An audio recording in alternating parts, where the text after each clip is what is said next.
ایک گاؤں میں ایک غریب نوجوان رہتا تھا جو اپنے ماں کے ساتھ بہت تنگ حالات میں زندگی گزارتا تھا۔ رمضان کا مہینہ چل رہا ہے لیکن غریبی کی وجہ سے ان کے پاس افطاری کے لیے بھی کچھ نہیں ہوتا تھا۔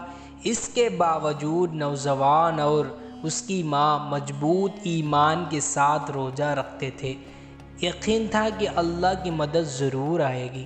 ہر صبح نوجوان اپنی ماں کی دعا کے ساتھ گھر سے نکلتا اور کام کی تلاش میں شہر جاتا، مگر ہر جگہ اسے نا امید واپس بھیج دیا جاتا۔ ایک دن جب اس کا روزہ بہت مشکل ہو گیا، دھوپ تیز تھی اور بھوک اور پیاس کی وجہ سے اس کا بدن کمزور ہو رہا تھا، تب بھی اس نے اللہ پر بھروسہ رکھا۔ ایک بار پھر سے ایک دکاندار کے پاس کام مانگنے گیا، مگر دکاندار نے غصے کے ساتھ منع کر دیا۔ تھک ہار کے جب وہ راستے سے گزرتا گیا تو اس کی ایک مسجد پر نظر پڑی۔ وہاں جا کر اس نے دل سے دعا کی، یا اللہ میری مشکل آسان فرما، مجھے میرے امتحان میں کامیابی عطا فرما۔ دعا کے بعد وہ ایک پرانے گلی سے گزر رہا تھا جب اس کی نظر ایک پرانی صندوق پر پڑی جو مٹی میں آدھا ڈوبی ہوئی تھی۔ اس نے صندوق کو کھولنے کی کوشش کی اور جب ڈھکن کھولا تو اس کے اندر سونا اور چاندی چمک رہی تھی۔ نوجوان کی آنکھیں بھر آئی، یہ دیکھ کر اس کا دل ایمان سے بھر گیا۔ وہ سمجھ گیا کہ یہ صرف اللہ کی مدد کا ایک ذریعہ تھا۔ نوجوان نے سوچا کہ اگر یہ مال صرف میری نصیب کا ہوتا تو اللہ اسے میرے گھر میں بھیج دیتا، شاید اس کا اصل مالک کو کھو گیا ہو۔ اس لیے وہ صندوق کو اٹھا کر قاضی کے پاس لے گیا۔ قاضی نے پورے گاؤں میں اعلان کروایا کہ جو بھی اس صندوق کا اصل مالک ہو وہ ثبوت کے ساتھ آئے۔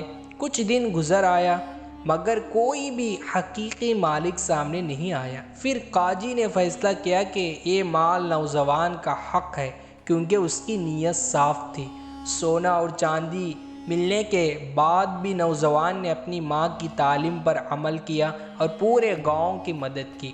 اس نے اپنے لیے ایک چھوٹا سا کام شروع کیا اور غریبوں کی مدد کرتا رہا۔ اب نوجوان کے پاس سونا اور چاندی تھی لیکن اس نے اس مال کو صرف اپنے لیے نہیں رکھا۔ اس کی ماں نے اسے نصیحت کی، بیٹا اللہ کا دیا ہوا مال صرف اپنے لیے نہیں بلکہ دوسروں کی مدد کے لیے بھی ہوتا ہے۔ اگر تو اس کا صحیح استعمال کرے گا تو اللہ اور زیادہ برکتیں دے گا۔ یہ باتیں سن کر نوجوان نے فیصلہ کیا کہ وہ اس مال کو ایک نئے طریقے سے استعمال کرے گا۔ نوجوان نے اپنی ماں کی بات پر عمل کرتے ہوئے ایک چھوٹے سے دکان کھول لی جس میں وہ ایمانداری اور محنت سے کام کرنے لگا۔ وہ ہمیشہ غریب اور بھوکے لوگوں کی مدد کرتا، جو بھی اس کی دکان پر آتا اس کی ضرورت کا سامان بنا کسی لالچ کے دیتا۔ کچھ ہی مہینوں میں اس کی ایمانداری اور نیک دل ہونے کی شہرت پورے گاؤں میں پھیل گئی۔ ہر کوئی اس کا اہتمام کرتا اور لوگ اس کے پاس دعا کے ساتھ آتے۔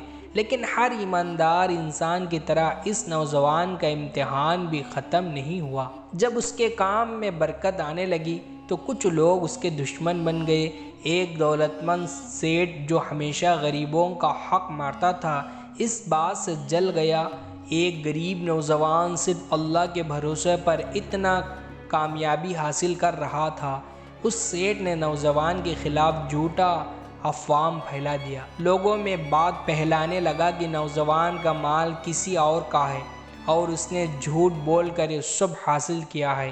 گاؤں والوں میں سے کچھ لوگ جو اسے جلن رکھتے تھے سیٹھ کی بات مان گئے اور نوجوان سے دوری بنانے لگے۔ اس بات کا سب سے زیادہ دکھ اس کی ماں کا ہوا جو ہمیشہ دعا کرتی کہ اللہ اس امتحان میں بھی اس کے بیٹے کو کامیابی کر۔ نوجوان نے کسی سے شکوہ نہیں کیا، اس نے اپنے کام ایمانداری سے جاری رکھا اور اللہ سے دعا کرتا رہا، یا اللہ تو سب دیکھ رہا ہے، میں صرف تیری بھروسے پر صبر کر رہا ہوں، تو مجھے میرے امتحان میں کامیابی کر۔ ایک دن ایک اجنبی آدمی گاؤں میں آیا۔ وہ مسافر تھا لیکن اس کی شخصیت کچھ الگ سی تھی۔ اس نے گاؤں والوں سے پوچھا، یہاں ایک نوجوان ہے جو غریبوں کی مدد کرتا ہے، مجھے اسے ملنا ہے۔ جب مسافر نوجوان کی دکان پر آیا تو اس نے دیکھا کہ نوجوان واقعی بہت ایمانداری سے کام کر رہا ہے۔ مسافر نے کہا، میں بہت دور سے آیا ہوں اور میں ایک نئی جگہ پر ایک بڑا کام شروع کرنا چاہتا ہوں۔ مجھے ایک ایماندار آدمی چاہیے جو میرے ساتھ کام کرے، کیا تم تیار ہو؟ نوجوان نے سوچا کہ یہ بھی شاید اللہ کی طرف سے ایک اور امتحان ہے۔ اس نے مسافر سے کہا، اگر ایک کام ایمانداری کا ہے اور اس میں کسی کا حق نہیں مارا جاتا تو میں تیار ہوں۔ مسافر ہنس دیا اور کہا، تمہاری ایمانداری کا مثال سن چکا ہوں۔ میں ایک بڑا تاجر ہوں اور مجھے تم جیسے کسی شخص کی تلاش تھی۔ مجھے پورا یقین ہے کہ تمہارے ساتھ کام کر کے نہ صرف مجھے فائدہ ہوگا بلکہ غریبوں کی مدد بھی ہوگی۔ نوجوان کے لیے یہ نیا موقع تھا۔ اس نے اپنی ماں سے مشورہ کیا اور ماں نے کہا، بیٹا، یہ اللہ کی طرف سے ایک نیا دروازہ کھلا ہے، لیکن ہمیشہ یاد رکھنا جو بھی کرو صرف اللہ کی رضا کے لیے کرو۔ نوجوان نئے شہر گیا اور وہاں مسافر کے ساتھ مل کر کام شروع کیا۔ اس کی ایمانداری کی مثال ہر جگہ دی جانے لگی، لیکن جو لوگ اس سے جلن رکھتے تھے انہوں نے اس کے خلاف ایک اور سازش کی۔ ایک دن اسی سیٹھ نے جھوٹا گواہی دے کر قاضی کے سامنے کہا، یہ نوجوان ایک چور ہے، اس نے ایک غریب کی امانت چوری کی۔ نوجوان حیران تھا کیونکہ اس نے کبھی کسی کا حق نہیں مارا۔ اس نے دعا کیا، یا اللہ، سچائی کو سامنے لے آؤ، اور پھر ایک چمتکار ہوا۔ قاضی نے کہا کہ اگر نوجوان سچ بول رہا ہے تو جو پہلے مال اس کو ملا تھا اس کا اصل مالک ضرور سامنے آئے گا۔ تبھی ایک بزرگ شخص آگے بڑھے اور کہا، مجھے یاد ہے جب یہ نوجوان غریب تھا تب اس نے مجھے ایک صندوق لا کر دیا جو اسے راستے میں ملا تھا۔ اس نے میرے حق کا غلط استعمال نہیں کیا، یہ ایمانداری ہے، اس پر جھوٹا الزام لگانا گناہ ہے۔ سب لوگ حیران رہ گئے اور جھوٹا الزام لگانے والا سیٹھ کا اصلیت سب کے سامنے آ گئی۔ گاؤں کے لوگ سمجھ گئے کہ نوجوان سچا اور ایماندار شخص ہے۔ اس امتحان کے بعد نوجوان اور بھی مشہور ہو گیا۔ اللہ نے اس کی محنت اور صبر کا بدلہ دیا اور وہ ایک بڑا تاجر بن گیا، لیکن اس نے کبھی غریبوں کی مدد کرنا نہیں چھوڑا۔ اس کی ماں اسے ہمیشہ ایک ہی بات کہتی، بیٹا، جو بھی ہو ہمیشہ سچ اور صبر پر قائم رہنا، اللہ ایمانداروں کی مدد کرتا ہے۔ نوجوان کی کہانی سب کے لیے ایک مثال بن گئی۔ اس نے اپنی ایمانداری اور اللہ پر بھروسہ کی وجہ سے ایک نئی سفر کا شروعات۔ اس کہانی سے ہم سبق ملتا ہے، صبر اور ایمانداری کا پھل ہمیشہ اچھا ہوتا ہے۔ اللہ ایمانداروں کی مدد کرتا ہے، چاہے کتنا بھی بڑا امتحان کیوں نہ ہو۔ جو لوگ سچ پر قائم رہتے ہیں انہیں دنیا چاہے غلط سمجھے مگر اللہ ضرور ان کا انصاف کرتا ہے۔